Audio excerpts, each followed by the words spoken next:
Hello friends, welcome to Law Hack. आज हम discuss करने वाले हैं transfer of property act 1882। Transfer of property act को हम टीपीए एक्ट भी बोलते हैं। ट्रांसफर ऑफ प्रॉपर्टी एक्ट 1882 के अंदर आया था। ये एक्ट नंबर 4 था 1882 का। इनेक्टमेंट डेट थी इसकी 17 फरवरी 1882 और इन्फोर्समेंट जब से लागू हुआ था इसकी डेट थी 1 जुलाई 1882। अब इसके एक्ट के अंदर 8 चैप्टर्स दिए गए हैं और 8 चैप्टर्स के अंदर 137 सेक्शंस दिए गए हैं। इसका मैंने पूरा ब्रेकडाउन कर रखा है ताकि आपको ढंग से समझ में आ जाए। चैप्टर नंबर 1 में दिया है प्रिलिमिनरी। इसमें 1 से लेकर 4 तक सेक्शंस दिए गए हैं। इसमें ये बताया है कि एक्ट टीपी एक्ट 1882 को बोलते हैं। इस एक्ट ये पूरी होल इंडिया में अप्लाई होता है except states of Bombay, Madras यहाँ पे अप्लाई नहीं होता है। अब चैप्टर 2 के अंदर transfer of property bye act of parties, इसमें बताया गया है कि ट्रांसफर ऑफ प्रॉपर्टी होता क्या है, ट्रांसफर कौन कौन सी प्रॉपर्टीज का होता है, कौन सी प्रॉपर्टीज का नहीं होता है, मोड्स ऑफ ट्रांसफर, ये सब इसमें बताया है। ये सेक्शन 5 से लेकर 53A तक दिया गया है। चैप्टर नंबर 3 में सेल ऑफ इमूवेबल प्रॉपर्टी, मतलब जो इमूवेबल प्रॉपर्टी होती है उसकी सेल कैसे होगी वो इसमें बताया गया है। सेक्शन 54 से लेकर सेक्शन 57 तक बताया गया है।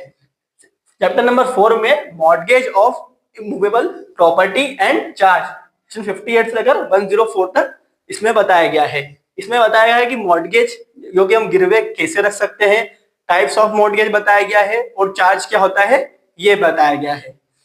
चैप्टर 5 में लीज ऑफ इमूवेबल प्रॉपर्टी 105 से 117 सेक्शन तक में बताया गया कि हम लीज प्रॉपर्टी को हम लीज पे कैसे रख सकते हैं, मतलब कि किराए पे हम कैसे प्रॉपर्टी को रख सकते हैं, इसके अंदर बताया गया है। चैप्टर नंबर 6 में होता है कि एक्सचेंज 118 से लेकर 121 तक इसमें सेक्शंस दिए गए हैं कि एक्सचेंज कैसे हो सकता है, मतलब कोई भी ऐसी चीज जिसे हम बोलते हैं बार्टर सिस्टम, कोई भी ऐसी चीज इसमें बिना मनी के हम एक थिंग को दूसरी थिंग के कंपेयर में एक्सचेंज कर ले आपस में बिना मनी के, मतलब उसमें मनी का ट्रांसफर नहीं होना चाहिए किसी पार्टी के द्वारा, एक्सचेंज उसको बोलते हैं।